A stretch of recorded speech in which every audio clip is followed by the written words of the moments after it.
Greetings and welcome to Legacies of Wavryn, Lore of the Endelment. This will be chapter 42 of this reading.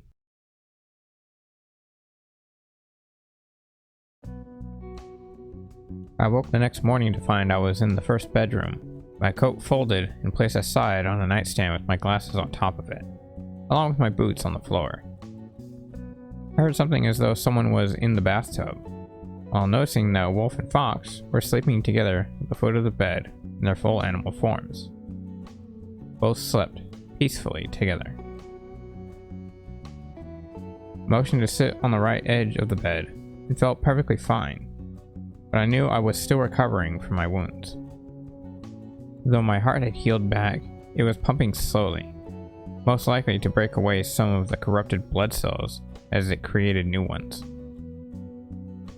As I turned to sit up, I raised my right hand and rubbed my forehead a bit and thought, thank the creator Monday's over. Hopefully I can just relax now, with no one being stupid today. Wrong. Wrong.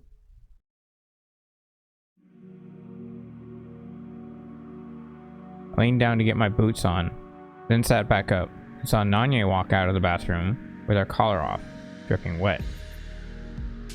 She stopped just halfway between me and the bathroom door, then raised her left arm to bite the top of her wrist to drink a small bit of her blood to change herself into her small dog form again. Confused, I asked, "What are you doing?" The Becky didn't answer. She just kept doing what she was doing, stretching for a moment, then getting herself ready, which is when I realized it and said, "Oh hell no!" I quickly climbed over the bed, grabbing my coat and glasses from the nightstand to hold them close to me as I hid behind the bed to shield myself. Nanya shook herself hard to nearly dry off, then stood feeling relieved.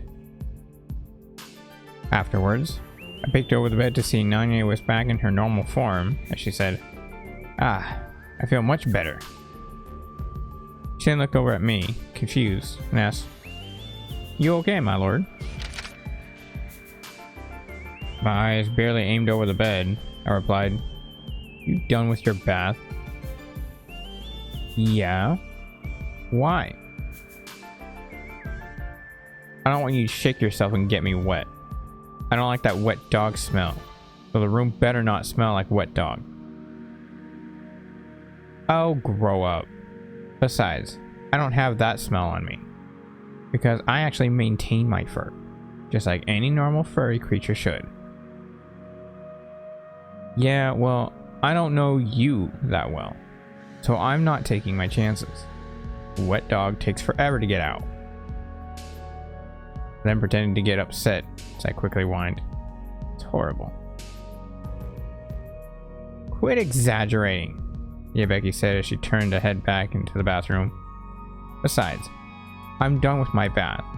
You can come out of hiding." I waited to see what Nanya was going to do, which was grab her collar to put it back on. Then I looked around the room at what I could see with just my eyes to make sure that the Becky didn't get anything severely wet.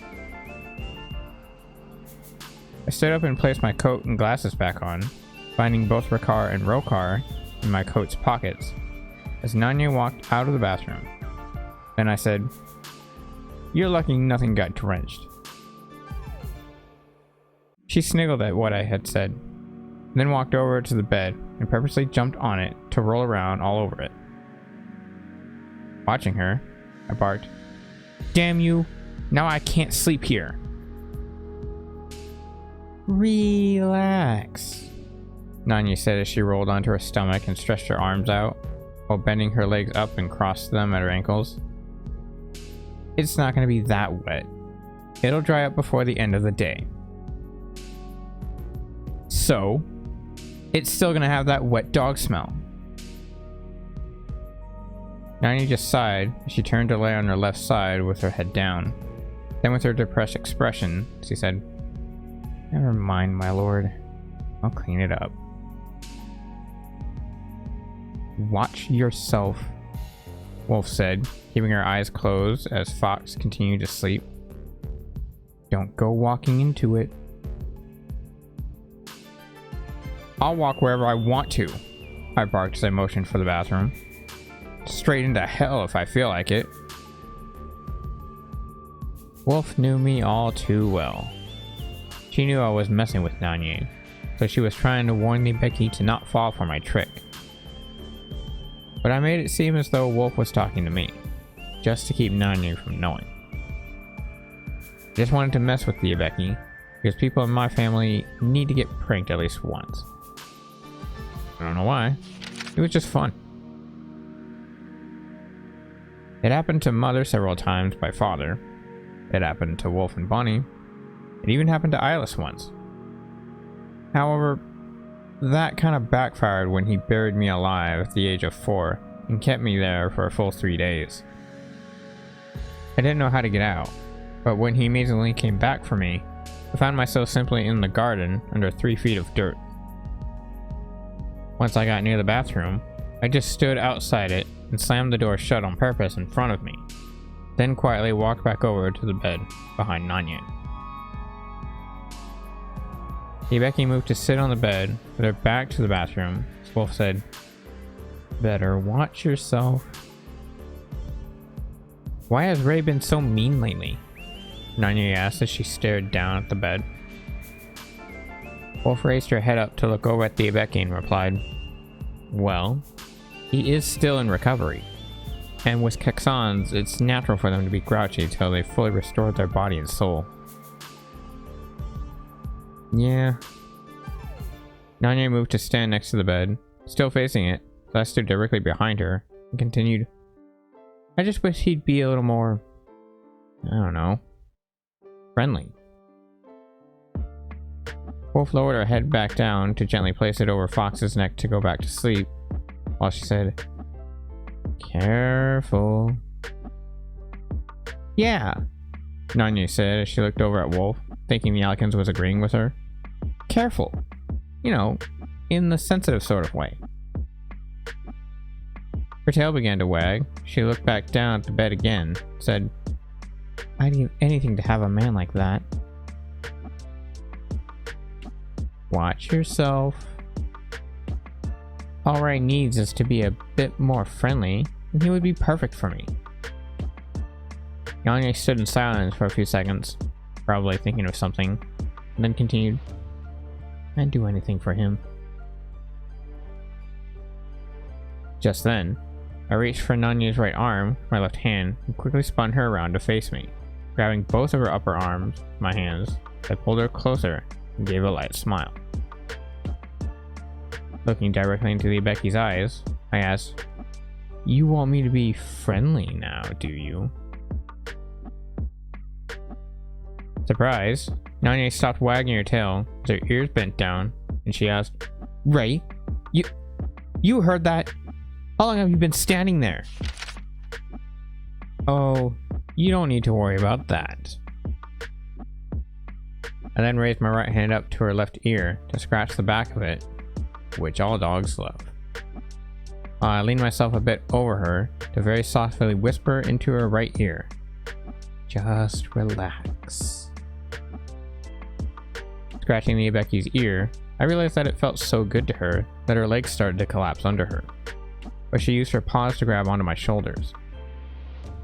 At the same time, I moved my left hand from her right arm and placed it at the right side of her waist. Nanye held onto my shoulder. She closed her eyes, and her tail began to wag again. Then she tilted her head towards my right hand and said, "Oh yes, that feels so good." "Does it?" I asked. "Oh yes, don't stop." I chuckled when Nanye said that. Then, as one less means to really mess with her, I raised my voice slightly and said, "Wanna have some fun? Real quiet. Serena won't ever know." "Oh yes, my lord," Becky said, completely seduced. "Whatever you want." "Very well then." Stopped scratching Nanye's ear and placed both of my hands to her sides, then gently pushed her onto the bed. When she laid back, I turned away and I placed my hands into my pants pockets and headed out the bedroom door and asked, I wonder what's on the news. Nanya quickly sat up at the edge of the bed and looked over at me and she said, What? Hey! You can't just leave me here like this. I raised my left hand up slightly to wave at her, so I continued out the door, while I said, See you in a few minutes, Nanya. You bastard! Get back here! Just before I closed the door with my left hand, I heard Wolf as she said, I warned you. Shut up! I love pulling off that trick whenever I get the chance. It never gets old no matter how long it takes to do it. Plus, she sort of set herself up for that one. A lot easier than I thought she would have. Really hadn't had a good joke like that in a long time either. So it really brightened up my day. Last time I was able to do that was about 40 years ago. Of course, I had to get Wolf to do my dirty work for me. But it was still funny as hell to see Fox's reaction. I motioned over to my desk, moving to lay back in my chair and place my feet up. I moved my head to look at the mirror on the ceiling to watch the TV, while Baraku slept across my desk just inches away from my feet, facing the first bedroom door. I only noticed it for a split second, but the weather outside had stopped raining, yet it still had vicious storm clouds hovering high above. Serena walked over to stand behind me and randomly started to gently rub my ears as she asked, What's Nanya so upset about? I laughed, then took a deep breath and released it in a sigh. Afterwards, I replied, Oh, she's just mad because I didn't do what she was expecting. Which was... I seduced her. You're mean, Serena laughed, lightly slapping my head as she headed back into the kitchen again. Really don't know what the hell she's doing in there, other than cooking. Half the time it isn't that. Oh well. After a few minutes, Nanya walked out from the bedroom and motioned to my left side, where she said, You're an ass, Ray. Good for you, I said, uncaring with a light smile on my face. By the way, I was lying about the wet dog smell. I actually don't mind it. I don't care about that. You stood me up only to push me down. Quite literally. That's nice. Can I just watch the news in peace now? No! She barked. Nanya then jumped onto my lap to sit on me. She faced me, while leaning over to block my view from the TV, and looked directly into my eyes. With that, she said, Let's see how you like being led on, because I won't let you do anything, even drink soda. That's nice. Nanya tried her very best to seduce me, even tried to reach into my pants, but I stopped her by quickly grabbing her paws and gently pushing them away. That, oddly enough, continued for about another few minutes. Even though the Abeki blocked my view, she couldn't keep me from hearing the TV. But the news just rambled on about the past couple of fights that went through Central Park. So, naturally, nothing really interesting was on. Once again, the anchor person that was on wasn't the same as before, and most of what the person was saying wasn't really about the fights. It was just crap about other things and a bunch of what-ifs about my race. Noon came around and nothing new happened, which was fine by me. The less news the better. However, I did find that Amber and Jewel had settled their differences, thank the creator. And, of course, so did Wolf and Fox. It was good to know that both groups were back together. I could truly say that they were finally with us as a family. Of course, I kind of figured that out when they continued to stay in the same room and not yell at one another. Maybe I could understand them being angry at one another if they just didn't shout it. Nanye was still trying to seduce me, but all she was doing at that time was lying on top of me. She rubbed her head underneath my chin. She would also give me a very nice compliment every now and then, but I just ignored them. Joey and Nanale sat on the right side couch as they watched TV, and, amazingly enough, didn't argue about anything as well. Nanale didn't even bark at Joey or strike him. Something was up again. I heard a knock, but it wasn't from the front door. It seemed as if it came from the balcony, along with a chill going down my spine. Shortly afterwards, I heard something drop from inside the kitchen, while Serena slowly said, "Son of a bitch."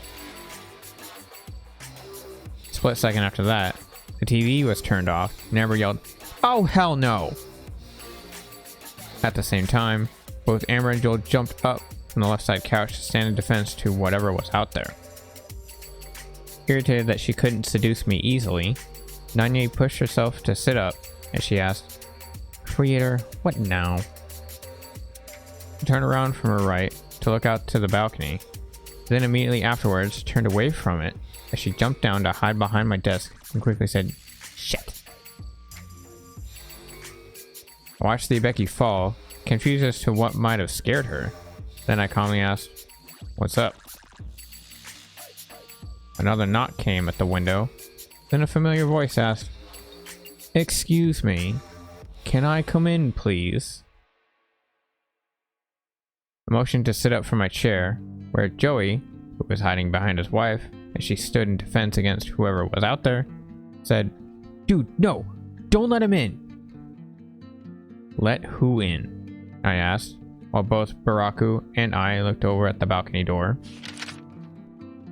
We came to find the one person that we knew would just make things worse for me, standing just outside the sliding doors. The person waved at me to say hi, while Baraku quickly jumped off my desk into the center of the room to snarl in great anger towards the person, baring his fangs viciously. When Baraku did that, I stared at the person with hatred and said, "Jericho." JJ stopped waving his right hand at me and knocked on the door one last time, then spoke through the window and said, "Can I come in, please? I have something very important to tell you." "Bite me, JJ. You yourself told me not to trust you anyways. And neither I nor anyone else here wants to deal with you." "Yeah," Joey agreed. I glanced at my friend for a second and simultaneously with his wife barked, "Shut up, Joey." Quickly and quietly, the cowardly man said, "Okay then." As I looked back at JJ, the ancient said, "Please, my lord. It's very important. I must tell you this now before Dominic finds you. You being here is a bad way to keep him from finding me," I said. "And I'll be damned if you dare think that you can fool me into letting you into my home just to start up a fight. Please trust me, my lord. I'm not here to cause trouble." "That's what you said when you first met me," Serena said as she walked over to stand next to my left side. "And guess what? You did cause trouble." "Same here," Nanye added, still hiding. "Now go away." JJ turned around and crossed his arms over his chest as he muttered something to himself. Then after a few seconds, he turned back and asked, "What would it take for you guys to let me in?" Light flew over from Serena's right shoulder to be eye level with JJ near the window. Then the ball said, "How about you chop your own balls off? At least then I'll believe you. I don't know about everybody else." JJ looked over at the ball and sarcastically said, "Oh, you're so cute." Then, as he looked back at me, he said, "Piece of shit. Hey, don't make me come out there and bitch slap you." With that, Light rapidly darted at the window several times just to hit against it, as if to strike JJ, who just stared at the ball with a blank expression. Yet with each hit, Light just bounced back from the window, leaving the Kexen completely unaffected. After the 9th hit, Light pulled back about 2 feet and jolted forward to hit the window one last time. Once done with his random outburst, Light calmly said, "You're lucky I don't have hands." "Piss off," JJ said. Damn glowing ball of dust. "Why you?" After being insulted, Light continued to dart at the window to try and strike JJ. I didn't get why, because we all knew Blight wasn't going to be able to hurt the man anyways. But I finally just decided to forget about who JJ was. Said, "Let him in, Baraku." Baraku calmed down as he motioned for the balcony door, while Amber glanced back and forth between JJ and I as she said, but I, then gave up trying to do whatever it was and just stood irritated as she watched the ancient carefully and said, "God damn it." Even when JJ walked into the room, no one wanted to sit back down. In fact, we all just stood and waited for him to make a move that would provoke us into kicking the crap out of him. As stupid as he was, Light continued to hit the window over and over again, regardless of the fact that JJ was no longer outside. So after a minute, Jewel walked over and placed her left hand in front of the ball to keep him from hurting himself further, while she continued to face the ancient. Once halted, Blight moved to float over Baraku, who moved to sit in front of the entertainment center, while the ball hovered overhead and asked, "What was I doing? Why is there one more person in the room?" JJ moved to stand in the center of the living room and stood with his hands behind his back. When the ancient got comfortable, Joey moved away from the right side couch to stand closer to the wall with his back against it. While standing in place, JJ looked over with his blank stare at me, as if waiting for me to say something. Just as he got settled, Nanye moved to stand behind me in fear, while I looked over at the ancient and asked, "So what is it you're here for, JJ?"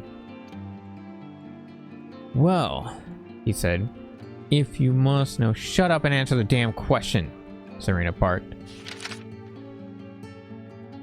JJ looked over at my wife and said, "Yes, my lady, as you wish." He then turned back to me and replied, "My lord, up until now, your actions have already been predicted by Dominic himself." "Better watch what you say, Jericho," I said, "because I will knock you out right here and now if you think you can throw me off." "Nonsense, my lord. I wouldn't come here to insult someone of my kind, as I'm sure you are aware of. So please be patient with me." Everyone glanced at me, confused, but ignored it as they looked back at the ancient. I knew what JJ meant, me being an ancient, but I didn't want to acknowledge that fact just yet. Blight, however, jolted towards JJ to attack him, but only bumped up against the back of his head, which JJ simply ignored. And so, the ball continued to hit himself against the man's head, as if to attack him. Staring at me, JJ continued, "Dominic had predicted every outcome of your battles, my lord, along with your friends, like Wolf against Fox. To prove it, I shall tell you how each event was supposed to end. First, their fight between that Kexen that you and your friend found. He died from fighting you, your brother, Zaec, and your bounty hunter friend, Yojin. Reason for death? Too much destruction within the human world. Am I not correct, my lord?" "You are," I replied, "but what of it?" "Simple. True reason for death. The Kexen knew of Bodor's broken state and was fleeing the planet to inform you about it. But he was not only sidetracked, he was wanted by Yojin. Dominic had personally put a bounty on his head to keep him quiet. Coincidence? No, I think not. You're full of shit, JJ, Nonale barked. We agree.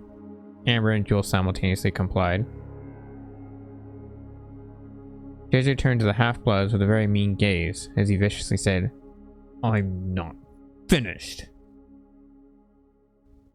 Then continue, I said. JJ looked back over at me and said, Second, the fight between you and me. By the creator, Light said, finally calming down enough to just hover over Baraku's head. This'll take forever. Just skip to the good ones. Silence, fiend! JJ viciously yelled as he turned towards Blight. Just then, everyone motioned to aim a quick charge of energy with a large amount of power within their palms. Their blast aimed up at the Ancient. JJ glanced around the room, then looked back over at me, just as I asked, How about you just stick with the story, JJ? The Ancient looked around the room one last time, then calmed down and said, Yes, my lord, forgive me. We'll see. With that, everyone settled so they canceled out their energy and lowered their arms, but continued to stare at the Ancient in anger. They waited for him to make another move. Very well then, JJ said. I'll just jump to each battle that ended in death. Therefore, the second one would be the fight between you and Rufus Chalice. Reason for death? Improper use of the powers of darkness. True reason for death. Rufus was rebelling against Dominic's empire as a new way to fight using a new form of darkness that could actually show some potential. However, Rufus was too self-centered and wanted to use it for himself. Not to help you with it, my lord, but eventually you would have known. JJ continued. I just stared at him, becoming surprised, while thinking that this was absolutely insane. Yet it was all true. The third fight was the one that consisted of you, your brothers Zaec and Salus, and those 3 Kexans. However, only one death was important in this fight, which, of course, was your twin brothers. I quickly reached for Hex with my left hand and aimed it at JJ's head as I pulled the hammer back with my thumb and yelled, Not another goddamn word, Jericho! Even with my threat, JJ calmly said, Sorry, but I have to tell you this. Otherwise, you'll never know and continue to be as ignorant as your father. Or the Dominion, as you now call him. Which I don't doubt in my mind that he is. Oddly enough, as I continued to aim at JJ, the whispers came to me again. They spoke in my head, said, No, don't do it. You must know, or else you cannot proceed. I didn't pull the trigger, but kept my pistol aimed at JJ, so he continued. Reason for Zaec's death? Overwhelming powers of darkness and unstable means for a battle plan. True reason for death. Zaec had truly figured out how to use the powers of the Endelment. I believe he was the Endelment itself, seeing as he knew how to use its powers perfectly. And, of course, Dominic had found out by the time you guys left for Earth. So with that, the king sent the 3 Kexans out to kill him off, so that Zaec could never help you progress in your powers to defeat him, fighting side by side with his twin, Endelment brother. Started to lower my pistol, as I thought, Zaec was the Endelment? However, thought about what JJ said and asked, You really believe he was the Endelment, not me? Yes, but I could be wrong. seeing as godly powers can't kill those also with godly powers. Serena became confused and asked, "So, gods can't kill other gods?" "Not if they have the same powers," Baraku replied. "And I was told that the Endelment had all forms of power. So being killed by another god would be anything between difficult and next to impossible." JJ glanced back at the Haroga and said, "Correct." He then looked back at me and said, "However, there are a few that can bypass all godly contradictions. Strangely, those techniques are Zenkai, the Obliterator, Bogaro, and Shatter. Those are the few that I know that aren't godly, but can still be used to kill gods, if granted enough power. All are ancient techniques." Hearing that, I knew that my twin brother wasn't the Endelment that I was, but it was still unbelievable that he knew both about me and how to help me. Why didn't he tell me? Lowered my pistol and released my grip on the handle, dropping it near my left foot, while JJ continued, "The fourth fight between you and Salus was even more devastating. Reason for death? He was killing innocents, as you would call them, and was doing just about anything to get his way. True reason for death? Salus knew of Zaec's powers and was hoping to be trained by him, so he could impress you and get you even more motivated to gain more power against Dominic. But of course, the death of his brother was too much for him to handle." I grew angry as I stared down at my desk, tightening my hands into fists. My hatred grew with every word as I said, "Impossible. They were my brothers. He murdered his own sons."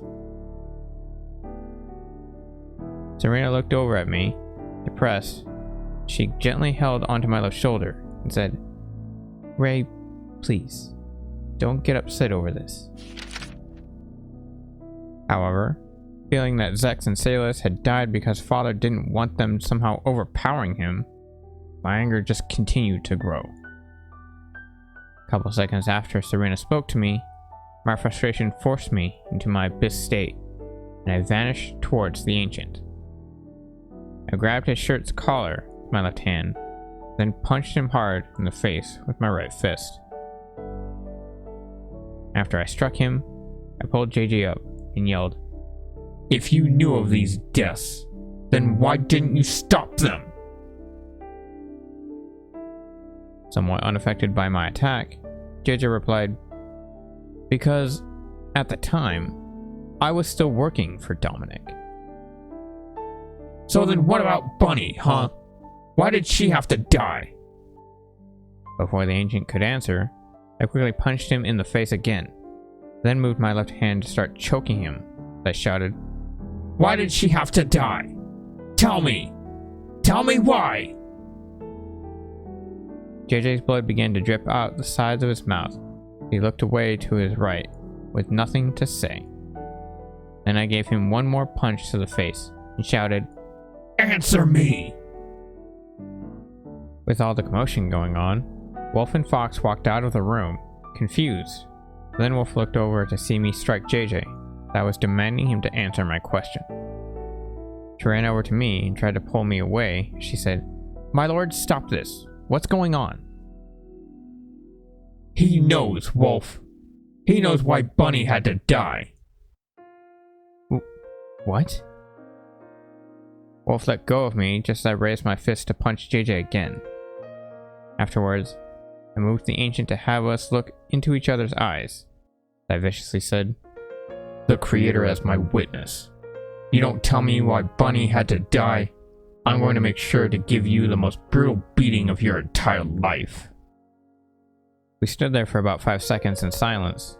Then JJ finally replied, "She died because she didn't listen." Before JJ could finish, punched him again with Wolf adding in another punch to his stomach with her right fist.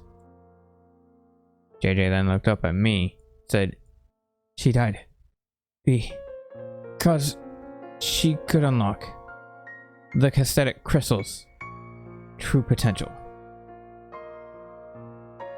I shook JJ once and viciously said, "Explain more. Go ahead. I'm all ears." "Why bother? You're just gonna punch me again." "You're damn right I'm gonna punch you," I yelled as I shook the man once again. "Now explain." "Very well then, my lord." I released my grip on the ancient's neck, went back to holding him by his coat's collar as he continued. Before Bunny was even brought to life, Dominic knew she was the one that could easily fight against him if she was given the Caesthetic Crystal. So when Dominic fought Death himself, he let Death live and told him of the prediction. Thus, when Death found Bunny, he first thought to kill her immediately. But then he thought it would be better to get you involved even further than you already were, thinking he could bring you to his side. Yet even when he gave up trying to kill Bunny, her life ended in his hands by that corrupted and wicked blade, Rakaran Enzar, just as she was supposed to die. I punched JJ one more time, then released him from my grasp to let him hit the floor. Placed my right foot onto his head, started slowly crushing his head beneath my boot, while I said, "We'll get this, Jericho. I too had a prediction. Just now. Instead of letting you die, you're going to live the most painful existence that will never end. You'll be begging for death, but death won't come. Not for you." "That's right, my lord," Wolf said as she watched me slowly crush the ancient beneath me. "Make sure he suffers." A minute passed by, and I was just starting to crack JJ's skull in, giving both Wolf and I great pleasure. However, just as it began to break, JJ yelled, "My lord, please stop!" I did as asked, only to find that JJ was actually crying and begging for me to let him go. He then continued, "I'm sorry! I'm sorry!" I moved my foot off his head, and he moved to brace himself up onto his hands and knees. Then he cried, "I'm sorry, my lord. I tried to stop you. I tried to stop Bunny. I even tried to stop Death in one last stand to keep her alive. But I couldn't. I couldn't stop him. Please, my lord, leave me be. I only came to warn you." Still angry, yet changing out into my normal form, I said, "Then speak your mind, Jericho." The ancient tried to stand himself up, but just collapsed and fell back onto the floor on his left side. I adjusted my glasses, then glanced over at Wolf and said, "Help him up, Wolf." "Yes, my lord," the Alakan said, motioning to raise JJ up onto his feet with the help of Fox. With him still a little dazed from my punches, JJ stared down at the floor and said, "Dominic, the Dominion knew all the outcomes of your fights, along with your friends' fights. But he doesn't know what will happen between you and him." Instantly with that statement, I knew why. Because of the old trench coat I had, given to me by father as a means to watch over my life. With the coat gone, he had no idea of what was to happen once we met face to face. I just needed to find a way to make it work in my favor. JJ chuckled, then said, He's confident that you will not walk away from this fight, nor even crawl. He laughed again, then continued. Too bad I know something the Dominion doesn't, which will be useful to your advantage, Endelment. The ancient looked up at me with a smile, and chuckled some more, then said, he doesn't know that you control far more power than what he predicts, because of both you and your wife's powers. In fact, just about all of your friends hold this power. Unfortunately, it's too late for me, especially since I'm already an ancient. Everyone looked at the man, confused, while he asked, do you know what that power is, Endelment? It took me a moment, and as I remembered Serena's powers, JJ said, do you still remember about Amber's and Jules' fight? Well, that answers it. Everyone's power is your ultimate power. The power of an Endelment. In a more simple sense, a mimic, as one might believe. What? Serena barked. Impossible! If that were true, then why haven't I gained my true powers? I'm the real mimic. Just gotta work on it. Train and grow stronger. That's all. I grew surprised and stood still for a few seconds, then turned to walk around the left side couch towards my desk to sit down and said, sit him down, Wolf. I'm gonna sit down as well to collect myself. Sat in my chair, stared down at my desk, while remembering how I could copy certain moves that no one else could do. A lot being ancient ones that weren't even able to be used anymore. After another minute, I said, so that's why I can't. Yes, JJ said as he sat down to recover, with Wolf standing just a foot away watching him cautiously. The ancient looked over at me and continued, that's why you could use the time breaker technique and all the other ancient abilities. But I was very surprised that you could do it so easily after the rest of the ancients were disbanded. I even stuck around to see you use the merciless rain technique on death. Very impressive. JJ then turned to nearly completely face me while I calmed down and looked back over at him. And he said, well, my lord, how's about I help you now? I gave a smirk and said, you already have, JJ. Nothing that JJ had told me was false. It felt all too real. I knew if father was involved, then everything JJ had said was true. It was amazing what he had said about the Endelment, and about others who were also Endelments. A rebirth race of ancients to come into what is believed to be the new era. However, none of us knew when that was going to happen. What's also amazing is what was going on with father, but I couldn't allow it to go on any longer. I was going to end this, and I knew of only one way to do so.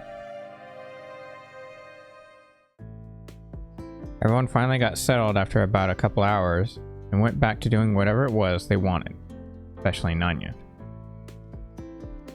JJ decided to work with me until this whole thing with father was over. So like Wolf, he became another servant to me to do whatever it would take to help out. He could have just stayed as a friend, but I guess he just felt better that way. At first, we just sat around watching TV again to see if the news had anything new. Unfortunately, it did not. None of the news channels did.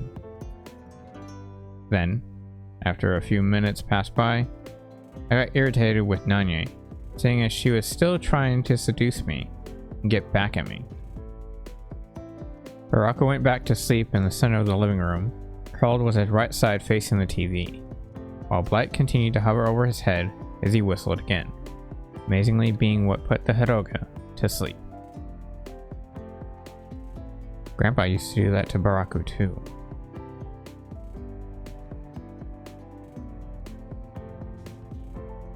Amber and Jules sat on the left side couch, while Joey and Nanale sat on the right side couch next to JJ, with, of course, Nanale being the closest to JJ since Joey's a wuss. Wolf and Fox just stood at my right side, with Fox gently holding onto her best friend, while Serena went back to cooking in the kitchen. Amazingly enough, I didn't hear from Cerveric, Wardrick, Shadow, or Light for quite a while. I wondered if they were perfecting their skills. Which is crazy, because where would they go or what would they do? Just as the Ibeki pushed her head up under my chin, I said, "Nanye, please stop. I'm sorry that I messed with you earlier today, okay?" That's not gonna cut it," she said. "Only one of two things is going to happen between me and you." She slightly braced herself up on my shoulders with her paws as she moved to be eye to eye with me and said, "And it's going to happen by my paws, even if I have to force it." She then moved herself a bit closer to nearly have our noses touching as she continued, "But I'm sure you'd like that." "Alright, Nanye," Serena said, walking around from the kitchen over to my left side. "That's enough. Leave Ray alone." Serena leaned down just as Nanye braced herself away from me to have my wife whisper something into her right ear. Even though I was right there, I couldn't hear what she said. Whatever it was, it made Nanye's ears twitch. She grew a slight devilish smile on her face, while she started wagging her tail in interest and excitement. Once my wife was done speaking, she headed back into the kitchen, so the Ibeki looked down at me with a very interested smile, which made me think she did not. Keeping my eyes on the husky, I called out, "Serena!" Immediately, my wife barked, "Shut up!" Everyone around me laughed, while Nanye moved herself off of me to sit at the left side edge of my desk. As the Ibeki sat down, she glanced over at Wolf with her evil smile, then looked back at me and said, "Have a good day, my lord." With that, she looked away from me to watch the TV, while her tail continued to wag. With everyone else occupied on whatever they were doing, I just laid back in my chair and stared off at the ceiling. I was ignoring the mirror since the TV was put to stand upright, with random thoughts of certain things people have said to me once before. Some were from mother and father. Others were from a few random people, but most were from Grandpa. Though Kalita is the mother of all life, she did not give life to you or your brothers. The challenges we face in life are only a means to test us. Learn from them, and you might find you have more to gain than lose. All beings of life are children of the Creator. All must be respected equally. You're the reason Mother had to die! Things need to change. Most people think power is everything, but it's true courage and will that can overpower any obstacle. Not all of your battles can be won on your own, my son. Fight with your fists, and you will show strength. Fight with your mind, you will show knowledge. But fight with your heart, and you will show compassion. After a few minutes, I remembered what Grandpa had said once before that made me realize something. Those who have been given their power must follow a chosen path, but those who earn their power can follow their own. My chair broke from under me again. I fell to the floor onto my back, where my head slammed against the floor just as I realized something else. In that position, I yelled, "That's it!" "What?" Amber bluntly asked. "You found out why you keep falling back in that chair?" "No." I then quickly sprung to my feet and stood up straight, adjusting my glasses once more as I said, "I know now. I know everything." "Really?" Wolf sarcastically asked. "So you know why Joey's a pussy and why just about every girl here is in love with you?" "Bite me," I barked. I grabbed the remote to turn the TV off, then tossed it over to Joey without thinking, which I accidentally struck him in the head. Afterwards, I said, "Koju once said that me and my brothers were not created to have a capable life. Because when you're created with a life essence, you're given a set timeline that must be followed in order to understand your purpose in life itself. But since I wasn't given a true lifeline, nor my brothers, we were not bound by life's impossibly powerful etiquette." "Zaec," Serena said, irritated. "Just go to bed. You haven't completely recovered from your fight with Eyeless." Yet even with what my wife had said, I continued, "Life also has set limits to what people can and can't do, hence gain or regain powers. With the bond of life broken from us, that meant we could reach a higher plane of existence, one that can recreate everything we know, bringing back the call of ancients. Therefore," Nanya kind of gasped as she jumped from my desk and added, "you can control greater powers at much higher levels than most because you can actually work at it." "Exactly," I said as I turned towards the Abeki. "So it's true." We then started talking in sync as we continued. "With the fall of the Empire trying to grow in power, those who are unknown from others have the power to overthrow it and bring forth a new beginning that can reunite the entire universe in a peaceful existence." Shortly after that, both Nanya and I screamed in joy as we grabbed each other's shoulders and jumped a couple times, overjoyed at what we had discovered. However, I realized what I had done and bluntly said, "Wait, what the hell am I doing?" "Just go to bed, Zaec," Serena demanded. I was oblivious to my wife's voice as Nanya moved to hug me tight and said, "I can't believe it, my lord. You knew of that part of the legend as well." "By the Creator," JJ said as he turned to look down at the floor near Baraku. "So it's true." "What the hell's gotten into you guys?" Serena barked. "What are you all talking about?" I looked over at my wife and said, "Come closer, Serena, because we need to figure something out anyways after what I need to tell you." Nanya and I jumped over my desk to stand in front of it, seeing as my chair broke again, and I didn't want to fix it, while Serena just stood behind us in front of the kitchen. Light hovered a foot above and in front of the TV, while Baraku sat up in the center of the living room, facing me. Amber, Jewel, and Joey sat at the left side couch, while Nanale, Wolf, and Fox were opposite of them on the right side couch. JJ just stood up against the right side wall with his arms behind his back as he kept his head turned to me, while he gave me his blank stare, which was really the only way to know if he was paying any attention. I explained to everyone what I thought was the Endelment.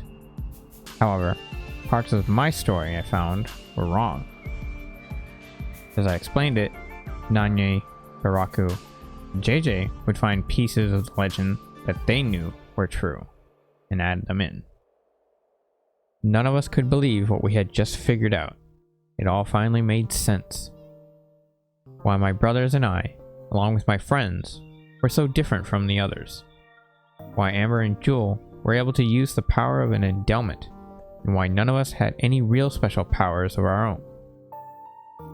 Wolf may have had that barrier technique, but she had inherited it from those god-awful parents of hers before she met my family.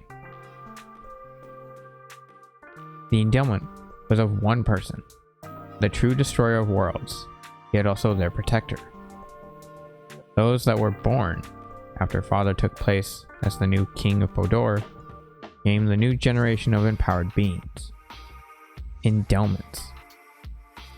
Since Father had gained royal power after Eyeless was born, that made sense. My elder brother wasn't destined to become the Endelment. After about half an hour of figuring things out, I took my coat off and tossed it back onto my desk without looking, because I was getting hot from all the excitement. Shortly after that, Nonale said to me, "I don't get it. The legend you were told speaks of only one person being able to use this almighty power, but you say it's wrong." "Exactly," I said, "because, like it says, it's a power no one being can control. But the legend itself speaks as if it were one being that could use it, which is right." "That doesn't make sense." "In a way," JJ added, "it's not supposed to. From what I know, the legend was created as a way to throw us off with each idealistic pattern given. Therefore, what it's really saying, if you think hard on it, is that no one being can understand it. Nor can one being unlock its true potential without the help of others." "Right," Nanya agreed as she looked over at Nonale. "You kind of have to think of all of the legends that were told and put them together as one big jacked up riddle. Think of what goes and what doesn't go, and try to break it down to what it really is." "But that's impossible," Joey said. "How do you know what's right and what's wrong? They all say the same thing. Or even if they all say completely different things." Turning with a jerk towards my friend as I pointed my left finger at him for a second, I replied, "Because they don't. That would be too simple. They don't say the exact same thing because it would be too easy to catch. But they also don't say random things as well, because that would be far too impossible to figure out. At least one thing has to match with another." "Exactly," Baraku agreed, which is why each legend told was said differently, so as to not get people too riled up about it.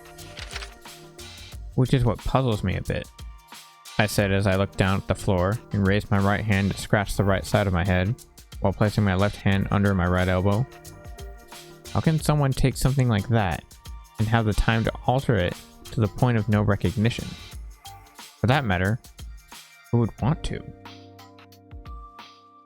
"Don't bother with that, my lord," Light said.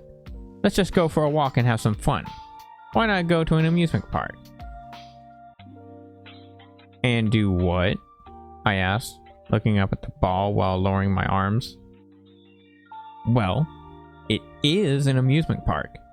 Amuse yourself. Kill some unworthy humans. Pop balloons.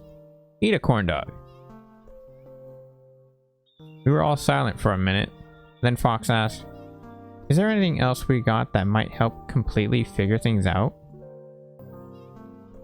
"Maybe," I replied. "We can take all of that we were told exactly and try to find a way to put it together." "My lord," Light said, "you're tired. You're just babbling on about nothing. Nothing you're saying makes any bit of sense. And if I really need to say this, you're acting like a complete idiot." "Shut up, Blight," Nanye barked. "And besides, look who's talking. All you ever do is sit there and tell dumbass riddles that no one cares about." "Silence, fiend!" the ball yelled, jolting up about another foot in the air. "I'm the riddle master." I looked down at the floor again and quietly said to myself, "Riddles. Blight speaks in riddles." Just as I said that, I remembered what Nanye had said recently. You kinda have to think of all of the legends that were told and put them together as one big jacked up riddle. Then, as I realized it, I looked up at Blight and quietly said, "It's a riddle." and then raised my right hand to point out the ball of light. As I raised my voice and yelled, "You!" The room went quiet, but it wasn't completely silent this time. Just as I figured out that Blight was the one that knew everything, knew exactly what was going on, and what the legend truly spoke of, I heard a distinct metallic click from behind me. I was frozen after hearing that. Then Serena angrily said, "You just couldn't let it go, could you?"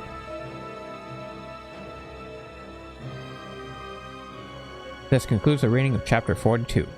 Thank you all for watching and listening. If you like what you've seen and heard, there will be a link to my physical works in the description below. That being said, stay safe, take care. We'll see you again next week, reading Chapter 43.